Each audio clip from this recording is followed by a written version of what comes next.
Hey Liv, this is Mrs. Skogland. Just wanted to give you a little feedback on your summer assignment. So we're mostly going to talk about the afterwards since that was the question you starred, but I'll reference kind of some other parts of your project as we go through your video as well. All right. So starting off, I look for in this body paragraph structure, which is what these L-directed paragraphs are, I look for a topic sentence, and ideally we want that to answer the question that's been provided and kind of preview what's going to come in the paragraph. So I think that's something, Liv, that maybe you could be a little bit more specific on, is like this question, for example, just asks which is your strongest theme and which do you most need to improve. And so maybe just coming out directly and stating, empathy is your strongest and you think design is your weakest or whatever. And that way we know what's coming in the rest of the paragraph. I think some of your other, paragraphs could have benefited from that too. So just don't forget to answer the question right off the bat. Next, I actually look at the end of your paragraph for your concluding sentence. We want this to also tie back to the question and kind of like wrap everything up.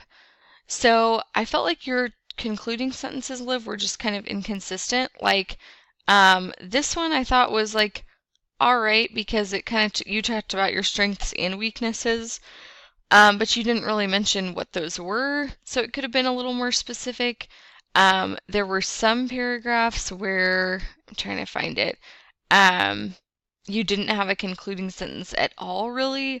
So I just kind of marked it in the middle, but I think that is something to go back and check for, is that you do kind of have that clear conclusion. Okay, next is evidence. I think you did a good job selecting evidence. Like in this paragraph, I like how you have one quote about empathy and then you have a quote about design, so that kind of allowed you to differentiate those really easily. I think you're also super close on embedding or integrating your evidence well. So if I read this out loud, it says, we know that empathy is the ability to imagine yourself, blah, blah, blah. And that's nice because even with the quote, it flows together and you have this little introduction that just blends right together with the quote. The only thing is that we don't want this to be capitalized. So just kind of some minor little cleanups there, but I think you're definitely on the right track. All right, next is commentary. And I feel like this is an area where you could go back and do some revisions, Liv, because I think sometimes your commentary is just a little bit too repetitive with what's already been said. So, like I thought this example was good when you actually gave an example of being empathetic, but in some of your other paragraphs, for example, like in chapter 9, you have some great quotes about like Viktor Frankl and his whole story, but then your commentary here you just kind of say like, thought it was really powerful that he wanted to survive. But I think you need to connect that back to the question and back specifically to meaning a little bit more. So I think just continuing to develop that commentary. All right. Last, I looked at your conventions and citations. Conventions, I would just encourage you to watch out for personal pronouns, especially like you. That just sounds really informal. So even just saying like people can conquer anything is a little bit better.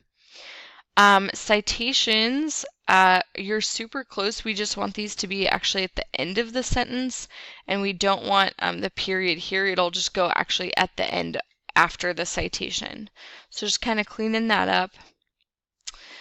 Lastly, I thought you did a good job on your art-directed activities. I thought your graphic design interview was really interesting and definitely like someone who uses both sides of their brain. So good example there. Anyway, just wanted to give you a little feedback.